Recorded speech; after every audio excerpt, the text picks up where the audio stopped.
Hello Taurus, welcome. This is for Taurus Sun, Moon, Rising, Venus. Cross watchers also welcome. Sorry, I said Venus, I meant North Node. So your North Node, check your birth chart to see what sign your North Node is in, because that can be really helpful and can help you to connect with these Celtic Wheel of the Year cycle readings. So Taurus, we're starting off with Beeth, which is birch.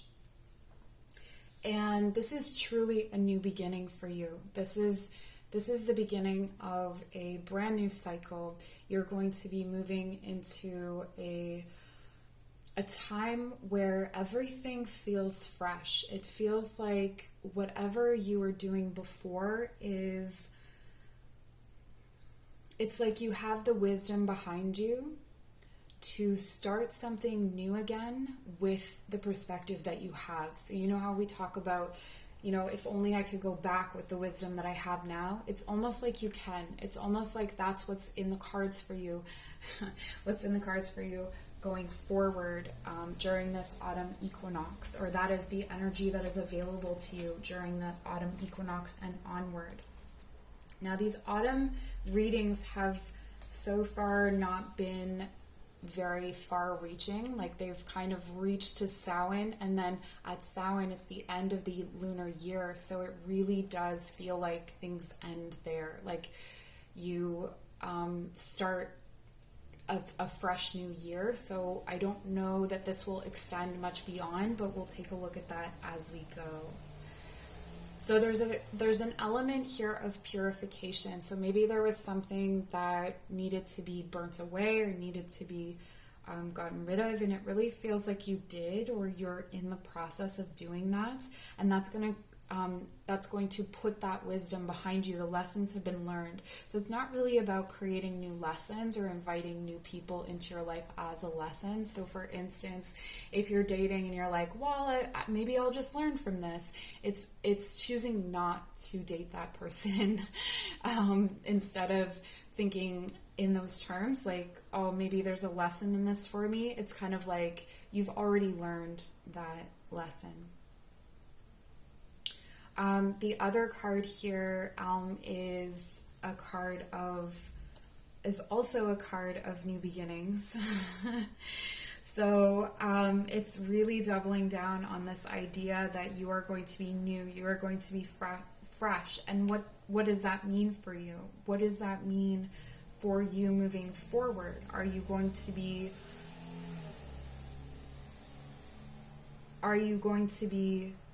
vulnerable? This is the card of the pine or the silver fir.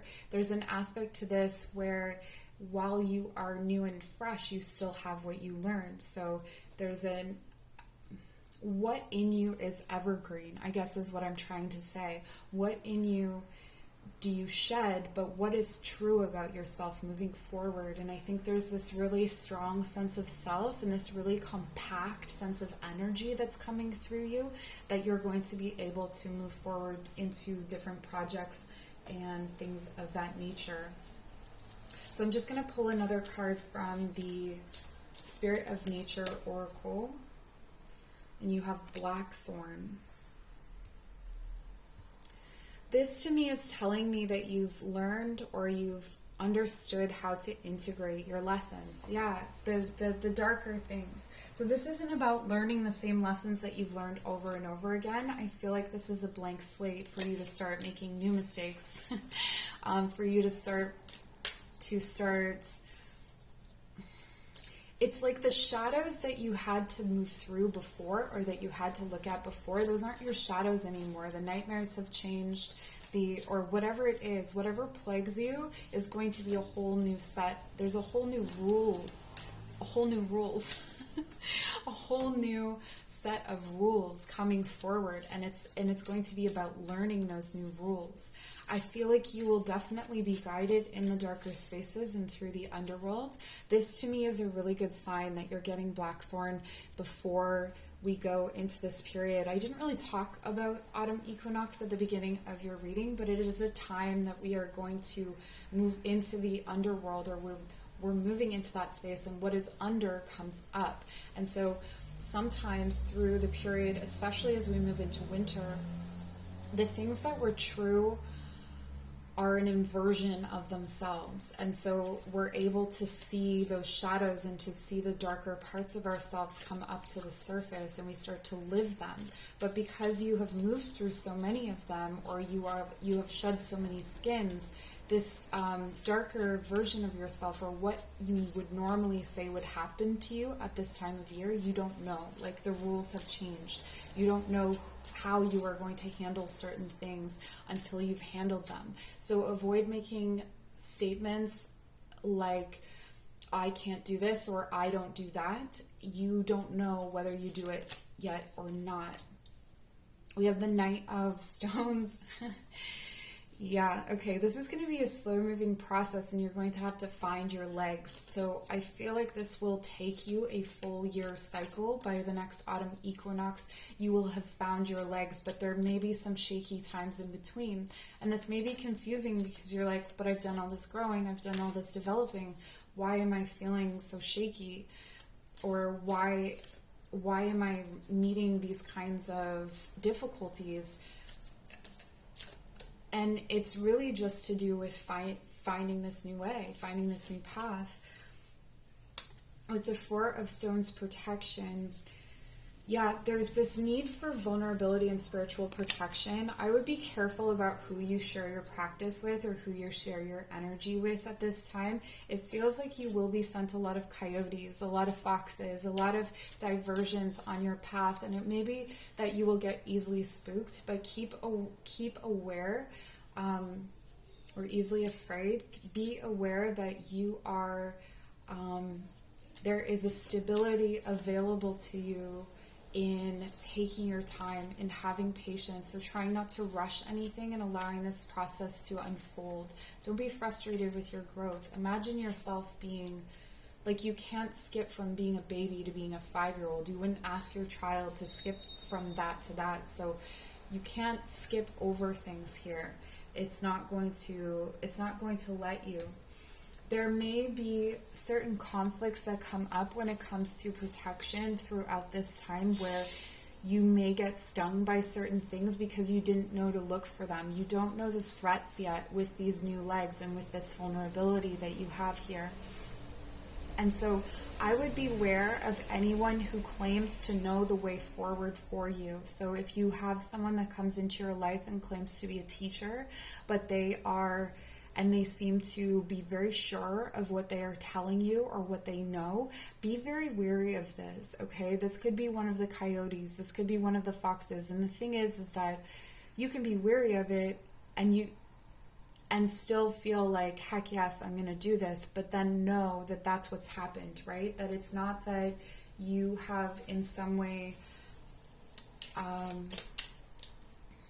that the diversion is necessary for your growth at this time, but it's just not going to be the same kinds of diversions that you faced before. I feel like I keep repeating myself. Let's get you some other cards. We have the card of Path.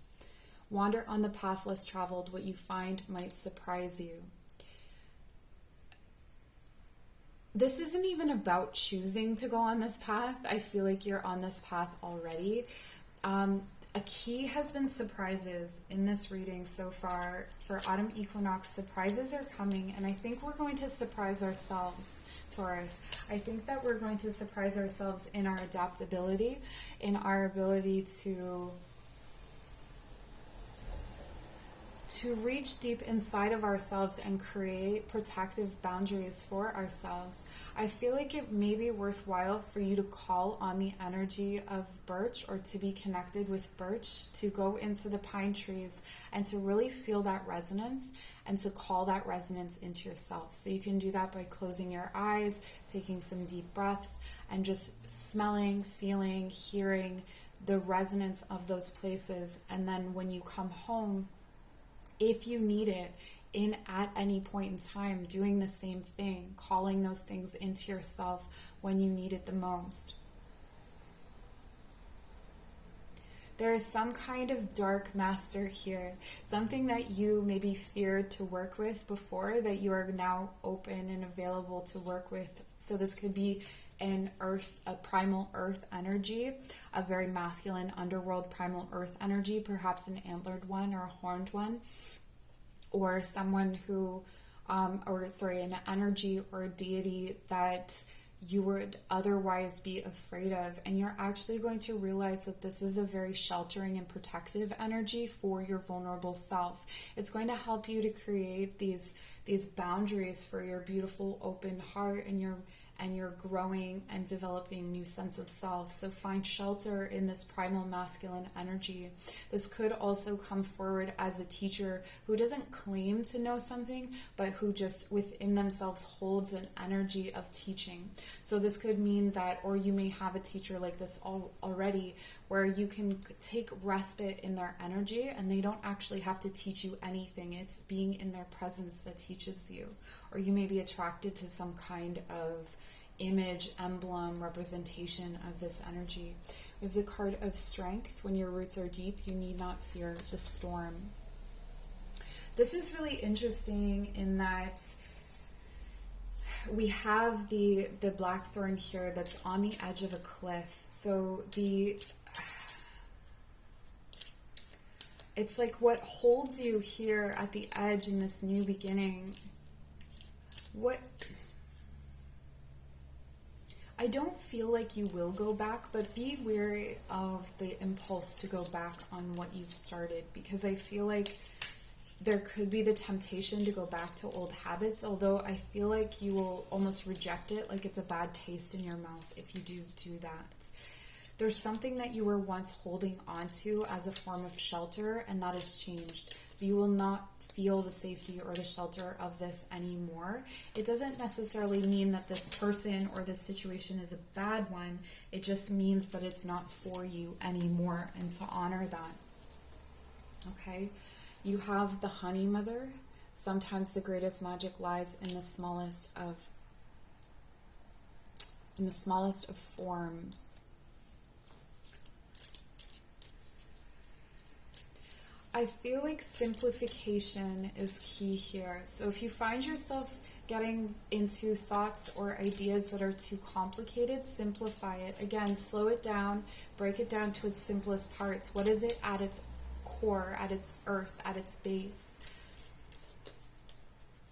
What is the root or the beginning? You may want to go back to something you know a lot about and relearn it, learn it from the ground up, and see what else you can learn about it. How does it change your perspective? How does it change your path? And then we have Owl Song. Whisper secrets to the moonlight and find strength in stillness. This feels like a deeper connection with your this entity or this god, or with your sacred self. It seems to me that during the nighttime will be the best time to do this work for you. Sometimes, there's different times of day when we can feel most connected, but this is definitely a time at night to do any kind of journey work or any sort of connection with your gods or ancestors.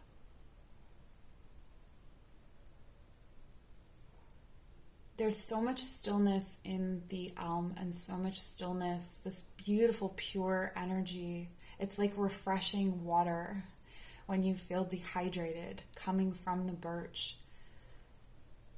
So it's almost like you're going to be more attuned and more sensitive to these beautiful things. So allow your senses, you're a Taurus, allow your senses to really guide you. You may find that you don't like the taste of certain things anymore. You don't like the smell of certain things anymore, and it feels like a full overhaul. And I think some things will be lost that you will mourn, that you will feel like it is a big loss. But the thing that you're gaining is a heightened sensibility, like this new awareness. So that is what I have for you, Taurus. Please like, comment, share, subscribe, whatever feels like an appropriate way for you to show appreciation for my channel. If you'd like to work with me, my information is in the description box below. I hope that you have a wonderful season, and I will see you soon.